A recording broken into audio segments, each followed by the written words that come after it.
इस दुनिया में जितने भी लोग हैं, सारे लोगों को अगर विभाजित किया तो 4 प्रकार से विभाजन कर। स्वागत है आप सभी का।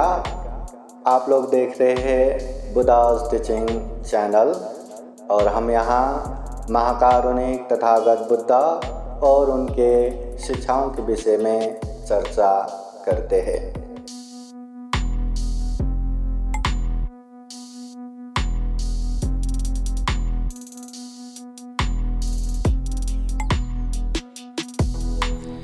नमो तस्सा भगवतो अरहतो सम्मा सम्बुद्दस्सा। नमो तस्सा भगवतो अरहतो सम्मा सम्बुद्दस्सा। नमो तस्सा भगवतो अरहतो सम्मा सम्बुद्दस्सा। महाकारुणिक तथागत बुद्ध धम्म संघ को त्रिवार वंदना। परम पूजनीय बोधिसत्व डॉक्टर बाबा साहब अम्बेडकर, उपस्थित पूजनीय भिक्षु संघ और श्रद्धा संपन्न बुद्धि संपन्न उपासक उपासिकाएं। महाकारुणिक तथागत बुद्ध कहते हैं किच्छु मनुष्य पति लाभो, यह मनुष्य जीवन दुर्लभ है। और दुर्लभ के साथ साथ जितने भी इस दुनिया में प्राणी जगत मिलता है, प्राणी विविधता मिलता है, सारे प्राणियों में सर्वश्रेष्ठ कहते हैं। इतना दुर्लभ और इतना सर्वश्रेष्ठ ये जीवन मिला है तो तथागत बुद्ध कहते हैं जब भी मौका मिले या जब भी मौका बना सके पुण्य करते जाओ, धम्म करते जाओ। शरीर से अच्छा करो, वाणी से अच्छा बोलो, मन से अच्छा सोचो, ताकि जो जैसा कर्म करता है ना, सब्बे सत्ता कर्म सका, उसको वैसा ही परिणाम आने वाला है। दुनिया में कोई बुरा करे और उसको अच्छा हो, ऐसा संभव नहीं है। दुनिया में कोई अच्छा करे और उसका बुरा हो, ऐसा भी संभव नहीं है। मगर दुनिया में देखते हैं कोई अच्छा करता है फिर भी बुरा आता है। हो सकता है वो कर्म आने के लिए कुछ समय लगे, उसका फल आने के लिए, या हो सकता है उससे पहले उसने बुरा कर्म किया हो, उसलिए बुरा आ रहा होगा, है ना। मगर अच्छा जो कर रहे हैं ना, उसको अच्छा परिणाम आना ही है। और दुनिया में जो बुरा करता है वो बुरा करके भी मेरा तो अच्छा हो रहा है, कल्याण हो रहा है, ऐसा सोचते हैं। हाँ, तो हो सकता है उसने पहले अच्छा कर्म किया होगा, इसलिए बुरा करने के बाद भी उसको अभी अच्छा हो रहा है। मगर अभी बुरा कर रहा है, निश्चित रूप से उसको बुरा ही आने वाला है। इसलिए ये बात कंफर्म होना है, मतलब दिल से जानना है, अगर मैं अच्छा करूँगा तो मुझे अच्छा आना ही है, मैं बुरा करूँगा तो मुझे बुरा होना ही है। कोई भी हमें रोक नहीं सकता, इसलिए हमेशा अच्छा करना है।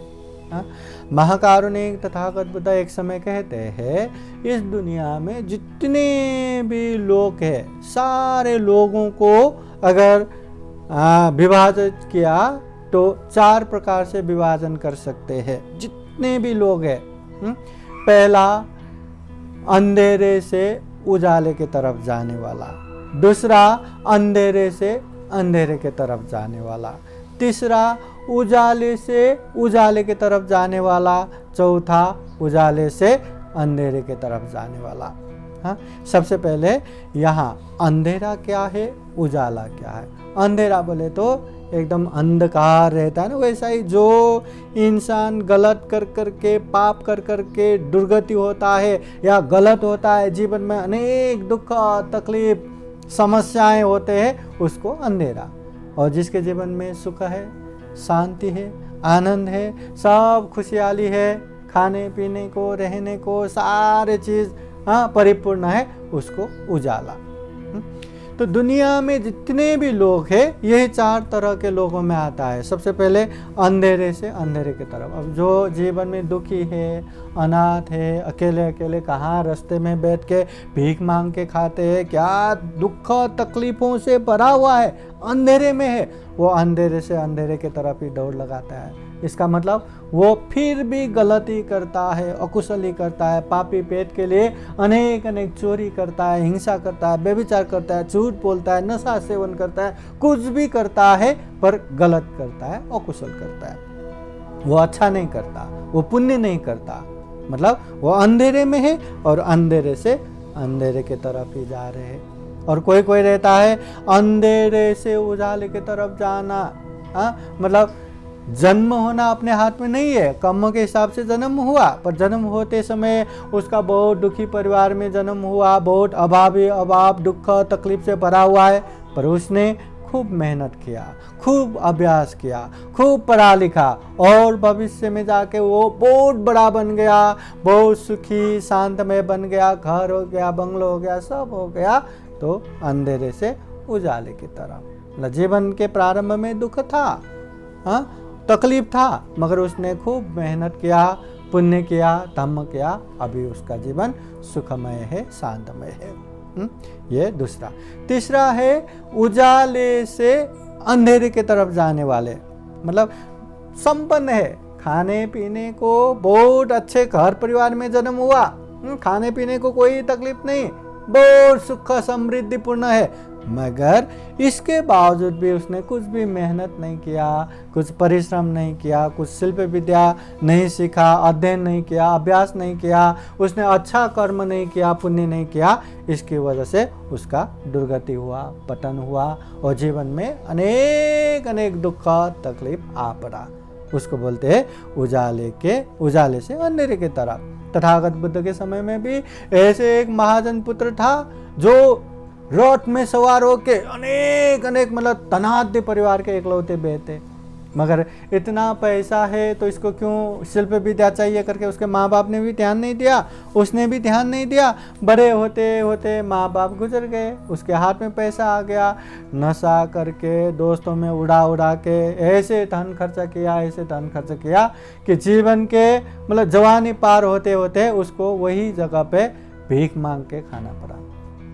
मतलब जन्म होते समय बहुत अच्छा था, मगर अपने ही कर्म की वजह से उसका पतन हो गया। उसको बोलते हैं उजाले से अंधेरे की तरफ। और चौथा है उजाले से उजाले की तरफ। मतलब वो अच्छे परिवार में जन्म हुआ, समृद्ध है, खाने पीने को तकलीफ नहीं है, कुछ भी दुख का तकलीफ नहीं है, और इसके बावजूद वो पुण्य कर रहा है, धम्म कर रहा है, और पुण्य धम्म करने से उसको अभी भी सुख मिल रहा है, बीच में भी सुख मिल रहा है, अंत में भी सुख शांति मिल रहा है। उसे कहते हैं उजाले से उजाले की तरफ। अभी देखा जाए तो रहने के लिए घर है, खाने के लिए खाना है, सारा कपड़े पहनना पीना सब कुछ है, बोले तो हम भी एक तरह से उजाले की तरफ है। उजाले की तरफ इस माने में भी कि परम पूजनीय बोधिसत्व डॉक्टर बाबा साहब अम्बेडकर की वजह से हमें ऐसा धम्म प्राप्त हुआ जो दुनिया में एकदम मानवतावादी धम्म है, वैज्ञानिक धम्म है, उच्चतम धम्म है। ऐसा धम्म जिसके राह पे चलने के बाद जीवन में सुख शांति मिलना ही है। ऐसा धम्म अगर अच्छे से परिपूर्ण रूप से पालन किया तो सभी दुखों से मुक्त भी हो सकते हैं। तो ऐसा धम्म हमें मिला है। बुद्ध जानते हैं, धम्म जानते हैं, संघ जानते हैं। बुद्ध के शरण में गए हैं, धम्म के शरण में गए, संघ के शरण में गए, निश्चित रूप से हम उजाले की तरफ ही हैं। पर ऐसे होने के बावजूद भी नहीं, सारा जितना भी ये कर रहे एक कर्म कांड की तरह, एक बौद्ध परंपरा की तरह बस करते हैं, करते हैं। उसको न धम्म देशना से लेना देना है, न परित्राण से लेना देना है, न कोई भी पुण्य कार्य दानशील भावना से लेना देना है। ऐसे ही करके अभी हमने पढ़ा लिखा है, कमा रहे हैं, ऐसा मौज करेंगे, ऐसा एंटरटेन करेंगे, ऐसे एंजॉय करेंगे करके सिर्फ लाइफ को जी रहे, मगर पुण्य नहीं कर रहे, धम्म नहीं कर रहे। जो करना है वो कोई भी कुशल कर्म नहीं कर रहे, तो इसको क्या बोलते हैं? उजाले से अंधेरे की तरफ जा रहे। और ऐसा बहुत सारा मिलता है, अपने समाज में बहुत सारा मिलता है कि हाँ हमने पढ़ा लिखा तो हम बड़े हो गए, हम पैसे वाले हो गए, अब दूसरा लेना देना ही नहीं। नज़दीक बिहार भी हो तो वो बिहार में भी नहीं जाता, अपने घर में भगवान बुद्ध रखा है ना, बाबा साहब रखा है ना, बस हो गया। और बाबा साहब भगवान बुद्ध भी इतने बड़े बड़े रखेंगे, बस हो गया।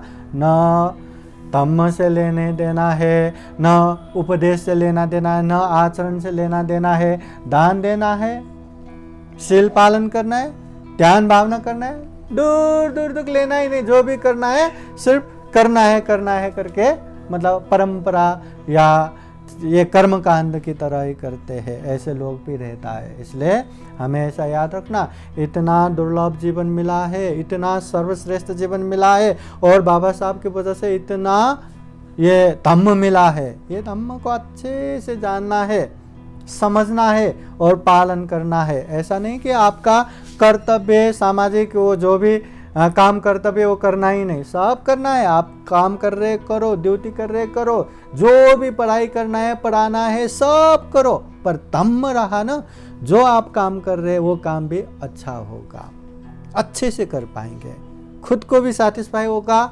सामने वाले को भी सैटिस्फाई होगा। अदरवाइज क्या होता है, काम कर रहे खुद के सैटिस्फाई के लिए ही काम करते हैं, सामने वाले भले ही पीस पीस के मरे, भले ही बहुत दुखी हो, कोई लेना देना नहीं है ना। तो धम्म रहा तो लोगों का उपकार भी होगा, अपना काम भी होगा और संतुष्टि भी रहेगा।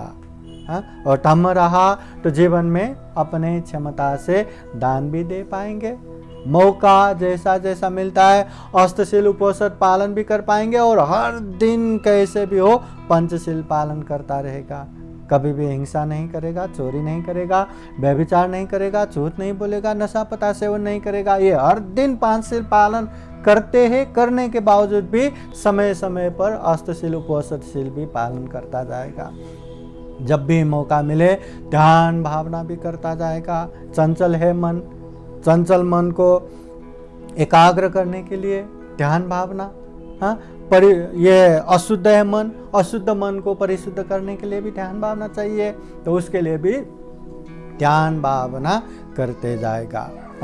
तथागत बुद्ध कहते हैं, इद सोचती पेच सोचती पापकारी उभयत सोचती। जो व्यक्ति गलत काम करते हैं, अकुशल करते हैं, पाप करते हैं, उसको यहाँ भी दुख होगा, वहाँ भी दुख होगा, इधर भी दुख होगा, उधर भी दुख होगा। मतलब अभी भी आप पाप किया, अभी भी दुखी, बीच में भी दुखी, अंत में भी दुखी। ये होना ही है, होता ही है। तथागत बुद्ध कहते हैं, इद मोदति पेच मोदति कत पुण्यो उभयत मोदति। जो व्यक्ति पुण्य करता है, जो व्यक्ति धम्म करता है, वो व्यक्ति अभी भी सुखी होगा, बीच में भी सुखी होगा, अंत में भी सुखी होगा। इधर भी सुखी, उधर भी सुखी, यहाँ भी सुखी, वहाँ भी सुखी। इसलिए हमेशा याद रखना, पुण्य करने वाले जीवन में सुख शांत पूर्वक ही रहता है, और अकुशल पाप करने वाले दिखावे में कुछ भी करे, दुनिया के सामने कितना भी हंसमुख चेहरा दिखा के मैं बहुत हैप्पी हूँ, बहुत खुशी हूँ, कितना भी दिखाए, मगर अंदर से वो कितना खोखला है, कितना दुखी है, उसको ही पता रहता है। इसलिए दुनिया के दिखावे के पीछे मत जाओ। तथागत बुद्ध भी कहते हैं, दूसरे क्या कर रहे क्या नहीं कर रहे वो मत देखो, मैं या खुद क्या कर रहा हूँ क्या नहीं कर रहा हूँ ये देखो। खुद को देखेंगे तो मैं अच्छा कर रहा हूँ तो रियलाइज होगा मैं अच्छा कर रहा हूँ, उसको बढ़ाते बढ़ाते अभिवृद्धि कर पाएंगे। हाँ, अगर बुरा भी कर रहा हो, पाप भी कर रहा हो, तो रियलाइज होगा कि मैं बुरा कर रहा हूँ। समझ में आया ना? तो निश्चित रूप से वो पाप से दूर भी हो सकता है। जो व्यक्ति पाप करके भी नहीं मैं तो अच्छा कर रहा हूँ, मैं तो पुण्य कर रहा हूँ क्योंकि इससे मेरा स्वार्थ सिद्ध हो रहा है, इससे मेरा फायदा हो रहा है, इससे मेरा पैसा आ रहा है, ऐसा सोचेंगे तो वो पाप कभी छोड़ेगा ही नहीं। पाप को पाप है ये समझना जरूरी है। हाँ, इसलिए दूसरे की तरफ देखना नहीं, खुद की तरफ देखना है और अच्छे से अच्छे पुण्य धर्म करना है। जितना अच्छे पुण्य धर्म करेंगे उतना ही हमारा हित होगा, कल्याण होगा। ये तथागत बुद्ध के उपदेश है और जीवन में भी ऐसा ही देखते हैं। जो व्यक्ति जीवन में बुरा काम करते हैं, अकुशल करते हैं या अनेक गलत काम करके वो पैसा कमाने के पीछे दौड़ते हैं, दिखावे में कितना भी वो सुखी रहे, दिखावे में कितना भी उसके पास ये बंगलो रहे, घर रहे, बैंक बैलेंस रहे, गाड़ी रहे, कुछ भी रहे, मगर अंदर ही अंदर वो बहुत ही दुखी होगा, भयभीत होगा, त्रसित होगा, कब कहाँ कैसे जान जाएगा पता भी नहीं। और जो पुण्य करने वाले, धम्म करने वाले आराम से शांत पूर्वक रहेगा। इसलिए हो सके तो दूसरों का उपकार करना जरूरी है। कम से कम उपकार न कर पाए तो कम से कम अपने शरीर से किसी को दुख न देना, वाणी से किसी को पीड़ा न पहुंचाना, मन से किसी का अहित न चाहना, ये भी पुण्य है, धम्म है। और जितना हो सके उतना अपने क्षमता को देखते हुए दान देते देते जाना चाहिए। जितना हो सके उतना शील पालन करते जाना है, और जितना हो सके उतना ध्यान भावना करते जाना है। और इसके अलावा ये धम्म देशना सुनना भी पुण्य है, धम्म की चर्चा करना भी पुण्य है। जो माननीय व्यक्ति है उसको मान सम्मान देना भी पुण्य है, ऐसे व्यक्तियों का सेवा करना भी पुण्य है। जो हम पुण्य करते हैं वो पत्तानुमोदन, दूसरों के उपकार के लिए दान देना, वो भी पुण्य है। जो भी अच्छा करते हैं वो पुण्य है, और अच्छा करके अच्छा ही होता है, ये हमें समझना है। जो व्यक्ति अंदर से ये बात को समझता है ना, वो अच्छा कर करके कभी थकता नहीं। अरे मैंने इतना पुण्य किया, इतना धर्म किया, कहाँ मेरा अच्छा ही नहीं हो रहा है, मुझे ये चाहिए था वो ही नहीं मिल रहा है, वो चाहिए था वो ही नहीं मिल रहा है, ऐसा निराश हो जाता है। मगर जो व्यक्ति जानते हैं कर्म को, वो व्यक्ति आज नहीं तो कल आना ही है, वो पुण्य करते करते करते करते जाएगा। और जो व्यक्ति कर्म को जानते वो पाप भी नहीं करेगा। ये थोड़ा सा पाप करके क्या होगा, इतना तो अच्छा कर ही रहा हूँ ना, ऐसा माफी नहीं है। थोड़ा भी पाप क्यों ना हो, थोड़ा थोड़ा थोड़ा थोड़ा करके बहुत बड़ा पाप जमा हो जाएगा, जिससे बहुत बड़ा दुख अशांति आ जाता है। बूंद बूंद मिलके घड़ा भर जाता है। थोड़ा थोड़ा पाप भी बहुत बड़े दुख अशांति का कारण बनता है।